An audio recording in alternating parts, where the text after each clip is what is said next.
Bonjour à tous, c'est Caroline de Palmas, bienvenue dans cette nouvelle vidéo du trading. Aujourd'hui, on va répondre à 4 questions sur le spread. Quelle est la définition du spread Forex? Pourquoi le spread est-il si important dans votre trading? Quelle est la différence entre un spread fixe et un spread variable? Et enfin, quels sont les facteurs qui influencent le plus le spread? C'est parti.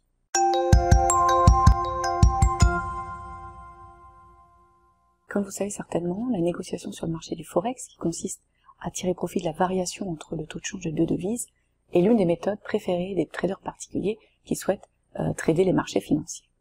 Donc si vous aussi vous souhaitez commencer à trader le marché du Forex, vous allez avoir besoin d'un broker Forex, d'un courtier Forex, qui va vous permettre d'acheter et de vendre des paires de devises. Et en échange de ce rôle d'intermédiaire entre vous et les marchés financiers, le marché du Forex, et des services supplémentaires qu'il propose, un broker va systématiquement vous facturer une commission sur chaque transaction Forex que vous allez faire, par le biais de ce que l'on appelle le spread, qui est la différence entre le cours d'achat et le cours de vente. On parle ici de spread Forex, mais sachez que tout ce qu'on va expliquer dans cette vidéo peut s'appliquer au spread de n'importe quel actif financier que vous trouvez sur la plateforme de votre courtier. Voici l'exemple d'une cotation de la paire euro-USD prise sur la plateforme MetaTrader 5 en ligne d'ActiveTrade, sur laquelle on peut voir deux prix. À gauche, le prix sell ou ask, et à droite, le prix buy ou bid. Et le spread, c'est simplement, on l'a dit, la différence entre ces deux prix. Calculer le spread ici, c'est très simple. Il suffit de faire la différence entre 1.13250 et 1.13242, ce qui nous donne un écart de 0,00008, soit 0,8 pip. Alors je vous rappelle qu'un pip en Forex, c'est la plus petite unité de change d'une paire de devises, qui est généralement la dernière décimale de la cotation. Donc ça, c'est une façon de pouvoir déterminer le spread. Si vous souhaitez voir le spread sur un graphique, il est tout à fait possible de le faire, comme on le voit ici, sur un ticket d'ordre directement sur la plateforme. Là, on a l'évolution de deux courbes, la ligne rouge qui est l'évolution du prix de vente et la ligne bleue qui est l'évolution du prix d'achat. Et cet espace entre la ligne rouge et la ligne bleue représente donc le spread, qui est, je le rappelle, la commission du broker. Alors maintenant que vous savez ce que c'est qu'un spread, vous demandez certainement comment est-ce que ce spread va impacter, va influencer votre trading. C'est très simple.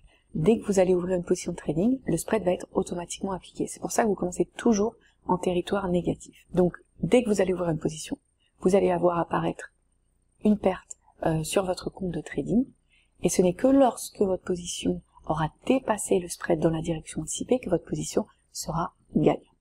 Donc, comme le spread représente les coûts de transaction, il est important de savoir ce que c'est, de savoir comment il va être influencé, parce que ça va avoir un impact important sur votre profit global dans le temps.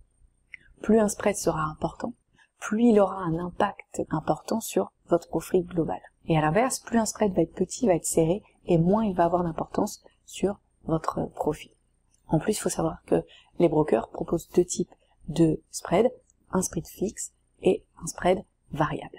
Donc il faut vraiment connaître la différence entre ces deux spreads, savoir lequel vous correspond le mieux pour choisir le meilleur broker. Alors comme leur nom l'indique, les spreads fixes ne varient pas, ou très peu, et les spreads variables vont fluctuer en fonction des conditions du marché. Alors on se demande souvent, est-ce qu'il y a un type de spread qui est mieux que l'autre? Il n'y a pas vraiment de réponse fixe, puisque tout va dépendre de votre expérience de trading, de votre stratégie et de votre style de trading, de votre appétit pour le risque, du type de paire de trading que vous tradez, mais aussi de votre capacité à réagir face à des changements de marché rapides. Parlons maintenant de ces deux types de spreads. Les spreads fixes sont déterminés par le courtier que vous utilisez. Vous allez donc connaître à l'avance les frais de trading auxquels vous devez faire face pour les positions que vous allez prendre pendant votre journée de trading. Ça constitue vraiment un avantage pour la gestion des coûts au fil du temps. C'est d'ailleurs l'un des aspects préférés des traders débutants qui vont choisir les spreads fixes plutôt que les spreads variables pour pouvoir mieux anticiper, mieux gérer, mieux planifier leur session de trading, en tout cas d'un point de vue de la gestion des coûts.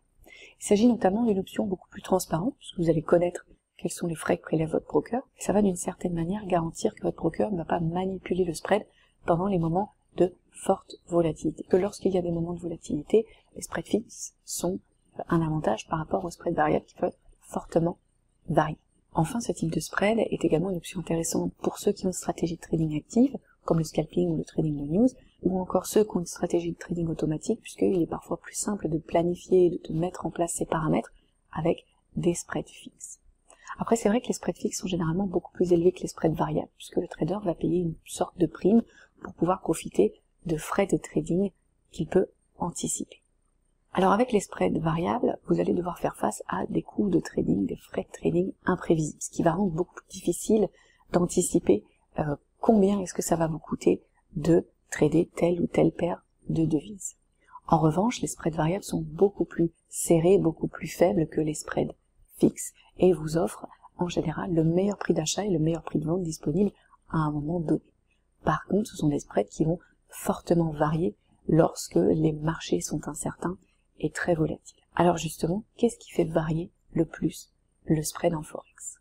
Au-delà du broker qui peut décider d'élargir ou de diminuer son spread, vous avez aussi les horaires de bourse et le type de paire de devises que vous allez trader, puisque ça va avoir un impact sur la liquidité du marché. Alors, si un marché est liquide, ça veut dire qu'il y a beaucoup de traders qui participent. Il y a une activité de trading importante. Ça signifie qu'il va être facile et rapide d'échanger, d'acheter et de vendre une paire de devises au prix demandé sans que cette transaction ait un impact important sur l'actif sous-jacent. Donc plus un marché va être liquide, plus les spreads vont être serrés. À l'inverse, plus un marché va être liquide, plus les spreads vont être importants puisque le broker doit se couvrir contre les risques de perte s'il ne peut pas sortir de ses positions. Il faut aussi prendre en compte la publication de statistiques et d'indicateurs économiques, puisque ça peut entraîner un élargissement des spreads en Forex à cause de la volatilité. Ces moments peuvent déclencher une grande volatilité, notamment en fonction de la différence entre les attentes du marché et les chiffres réellement publiés. Donc, lorsque les marchés évoluent soudainement et rapidement dans un sens ou dans l'autre, les courtiers Forex élargissent leurs spreads pour se couvrir, pour tenir compte du risque de perte supplémentaire dû à la forte imprévisibilité des marchés. Alors, pour résumer, le spread, qui représente la différence entre le cours d'achat et le cours de vente d'un actif, et qui est la rémunération du broker, va varier en fonction de la taille du marché, de la popularité de l'actif, du volume de trading, ainsi que des conditions du marché. Il ne vous reste plus qu'à choisir le courtier offrant les meilleures conditions de trading pour votre stratégie. Merci à tous d'avoir regardé cette vidéo jusqu'au bout. Je vous souhaite un bon trading et à bientôt sur YouTrading.